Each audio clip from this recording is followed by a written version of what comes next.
what made this a good fit for you? There was honestly a lot of factors. I could go down a list. One of the first ones being the need for a safety, right? That's a no-brainer. Wanted to be somewhere where I felt like I was wanted. Another huge factor, just coming out here on this visit and getting a chance to meet Coach Lou and Coach Rob, and just talk ball with them.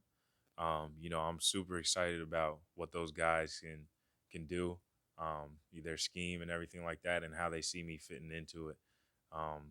That being said, they got a great group of DBs here as well, a group that's really tight knit. Those guys have already got my number and reached out and made me feel welcome. And then the other side of that is the family aspect. I grew up in Pennsylvania, so it's not too far from my family. And I think most importantly that this team has a real shot at winning the championship. How do they envision you fitting alongside Dax? I assume the safety room. Yeah, just being a guy that can kind of, move around in the back and, have eyes on everything and, try to just read the quarterback and react and play like that. Be a guy that can make calls for the DBs and get everybody in the right positions. So I'm excited. What was it like talking to Louis Anarumo when you guys first met? What did you like about him? I just like one his personality. He's a real cool guy. Um, you know, Sometimes it's kind of hard to find a balance of somebody who's a cool guy, sociable, but also like a wizard in terms of football, as I think some people put it. So he's got a nice balance where he can hold a conversation. Doesn't always have to talk ball, but when he does start talking ball, you really want to listen and hone in because he's got a lot of experience and he clearly knows what he's doing, what he's talking about. You visited on Thursday. Hmm. Took a little bit for the deal to get done. I know Taylor visited here as well. Yeah. Was that nerve wracking? The waiting and the negotiation and all of that? I mean, yeah, just because of the nature of free agency and everything like that. The Bengals and my agent had it under control the whole time. That's just me being on the edge of my seat, trying to know where I'm gonna put a helmet on and everything like that. So, but there was no worry that I wasn't gonna be here or anything like that. It just language and stuff like that they were just trying to lock in. So, Outside of Cheeto, you're probably the oldest player in the secondary yeah. right now. Are you excited, even though it's going to be your first year and you're going to be learning the defense and the scheme, that you're probably going to be one of the team leaders for this team after losing both the veteran safeties that they did? Yeah, I'm definitely excited. Age is great, but I'm gonna try to earn it every day, right? Other than just being a guy who's been in the league for a while, I'm just gonna try to go out there and earn my players and coaches' trust, and earn their respect. And if they see me as a person that they would like to have to be a leader, then I'll gladly fulfill that role. But I just want to fit in, wherever they see fit, however the coaches see fit, and the locker room sees fit, and contribute that way. Have you had a chance to look at the scheme at all that they've ran here for the last couple of years or no? Not necessarily specific calls, but I kind of got an idea for the defense. They got an ability to play single high, split safety, all that stuff, and really the thing that was most impressive was just their ability to really hone in on their opponent and adjust where needed, which kind of affects the style of play week in and week out. What's that like coming into a team where you know that things are going to change a little bit, but it's also going to be kind of fine tuned on a weekly basis to make sure that you can take what the other team take away. Yeah, I mean it's exciting. You want an opportunity to play good football at the end of the day, and have a chance at winning the game. And those coaches are putting us in a position to be successful week in and week out. So you can't not love it. You talk about those impressions. Go ahead, Mike. How similar, how different are the responsibilities that Lou's going to ask you to do here as to what you did in LA with the Rams? I mean, I think there's kind of an overarching role of a safety to kind of have, eyes all over the place, and just be a leader on the back end, in terms of communication. So, it might be a few different play calls here and there. Like I said, I haven't taken a deep dive into a playbook yet. Um, but, I'm going to just trust what I know about the position, and try my best to pick up on whatever Coach Rob has for me to, get me acclimated to this defense. Have you talked to any of your teammates? Yeah, man, I could go down a huge list. I'll say one of the things that just feels great already about this organization is the amount of players that have already reached out to me, track my number down, did all that stuff, reached out, congratulated me, and expressed their excitement to play ball with me, which it just makes me feel welcome. It makes me feel comfortable, and it's gonna make it easier to really come in and just get to work. Can you give us a few names? Okay, Nobody Joe coaches. Burrow just texted me yesterday. Um, Mike Hilton texted me. Cheeto texted me. Um, Michael Thomas. Yeah, a lot of guys. Yeah. What's When the you key to change, being, what's the key to being a really effective, strong safety in the NFL in your eyes? There's a lot of things. I would say the first thing, first and foremost, is communication. When you're safety, you always got to make sure you're communicating. That you're, giving something to a guy and getting something back. Um, and then physicality, playing fast and hard, trusting your instinct, trusting your leverage, things like that. Just having fun. what does it say that the quarterback was one of the ones that not someone on your side of the ball, but reached out and wanted to say hello and welcome you in? Yeah, obviously, he's a great leader. There's murmurs of that, and it's no secret around the league, the type of person Joe Burrow is.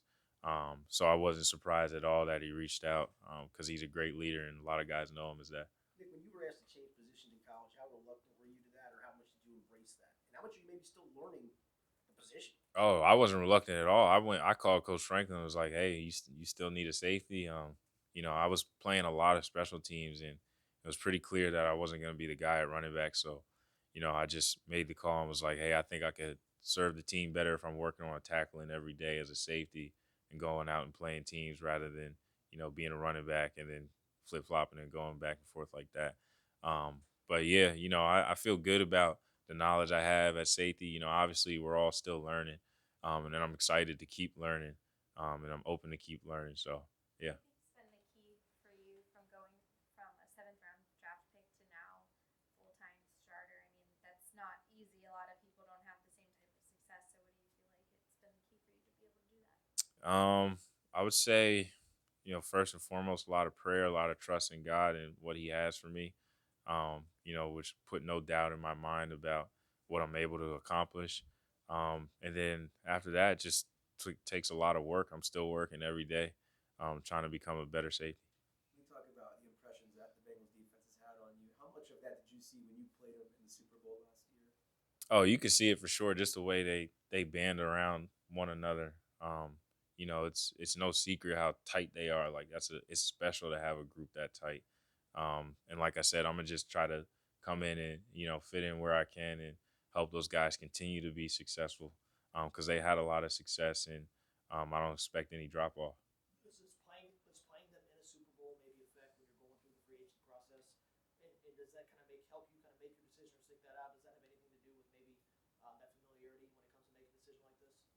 Yeah, I guess you could say that. Just more so, just the success this team has had as a whole, the coaching staff, the organization as a whole. You can just see that it's headed in the right direction. So anytime you get an opportunity to play for a team like that, you really kind of want to take that seriously and do what you can to be a part of it. What do you remember from that game? What do you remember from that game the most, aside from winning? Oh, that whole game was a blur. I just remember the champagne after and the trophy and all that stuff. But yeah, it was just it was a good time, man. Sorry, not to get. I know it's kind of a sore subject, but yeah, it was a great game. It was super competitive. I just remember being out on the field and it's not a nervousness that you feel, but you can definitely understand the gravity of each snap. And so, I give tremendous credit to that 2021 Bengals team, and how that game shook out is a great example of competitiveness and greatness going at it on the biggest stage. Are there any safeties you watched when you were learning the position and when you get into the league, and any Mhm. safeties that you watched on film that Yeah, the two that come to mind are Brian Dawkins, which I really think that's where I kind of embraced not just at safety, but the physicality of the entire game. I think I fell in love with the physicality of football by watching Brian Dawkins, and I always aspired to from little league up if I was playing safety to be a ball hawk like every. So I watched those two guys. I got a lot of respect for the game. They're two of the best to ever do it. So I try to model my physicality after Dawkins and my range after Ed. For fans Anybody that playing now that, is there anybody playing now that you might look at as a comp or a guy you watch just to? Um, Micah Hyde, a lot of range. Poyer, all those guys, they both have the ability to, you know, make plays by the line of scrimmage as well as in the deep part of the field. And, I think anytime you have a safety that can do both or is not afraid to do both is a great asset to a team. for fans that are unfamiliar with your game, how would you describe it? I assume the versatility part is a big part of it. Oh yeah, definitely versatility. I just try to play 100 miles per hour all the time. Yeah, I say the three things that I try to do is play extremely hard, hit extremely hard, and always put my teammates first. You referenced the special teams you played at Penn State. You played a ton with the Rams before you took over as a starter. Right. Have they talked about that here at all? Do you want to play some special teams still? Do you want to be involved with that? Or? I haven't heard any murmurs of special teams. Obviously, I trust his coaches. I trust his coaching staff. Um, so if they think it's necessary or they think I can be a great asset there, obviously I'm gonna do it and help this team be successful. What was that like the first 3 years? Playing only special teams, like Kelsey Mhm. said, a seventh round pick. Was there ever a thought of is this gonna happen before you took over as a starter during that playoff run? Well, to answer the first part of the question, it was extremely fun. Being a seventh round draft pick, I knew exactly what my initial role in the league was going to be, and that was going to be special teams. So I was on top of the world. I was having fun week in and week out. And, I was fortunate to be a rookie that was active and on the field every single game. So, I just looked at it as a tremendous blessing and having access to, you know, top tier DBs and everything like that. I was able to just kind of chip away at my game and, soak up whatever I could and become a better safety. So, yeah, I mean, I just look at it as an extreme blessing. I don't ever, um, think to myself like, man, I was just special teams for 3 years or anything like that. Football is football. At the end of the day, I was having a ton of fun. How taking as many snaps at running back as you taken made you a better defensive player?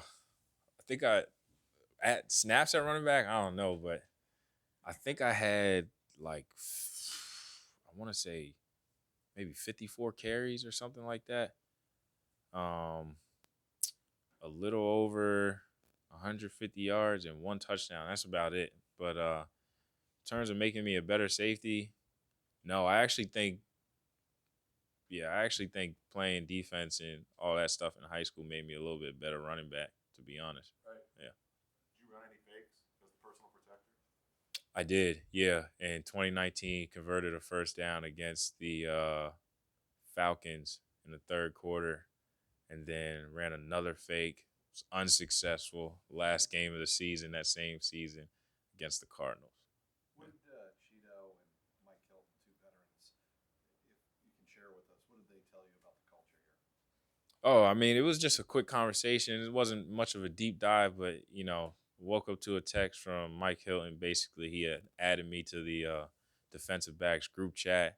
And in short, basically what he said is, you'll find out pretty quick that as a group, we love to have fun, we love to joke around, but when it's time to put those business suits on, we're all business and we're all about winning games, which I think that's a perfect balance, and that's what a family's supposed to look like. What's like being able to share this with your family here? I mean, how neat has that been? How neat is that part of the experience for you? Yeah, it's awesome, man. It's just been a huge blessing. Obviously, you hear him over there trying to talk.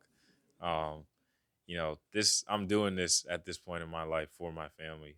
So I want to just thank the Bengals organization for allowing me to have this opportunity to be able to take care of my wife and kid. Um, yeah, and do that, put food on the table and everything like that, everything you dream of. What's his name? How old is he? That's Jackson. I call him Jack Jack, and he's 3 months old. How has that changed things for you? Like just as in your perspective. Yeah. just like I said, I was coming from a place where, um, really all I had to do was worry about myself, um, and Holly maybe a little bit, but she was her own person and everything like that. But now that you have a kid, you're just so much more aware of everything you do and say, and what's on TV, what he's listening to. He's only 3 months old, probably can't understand, but it's something I'm very cognizant of now. So yeah, it just I guess changes my level of awareness.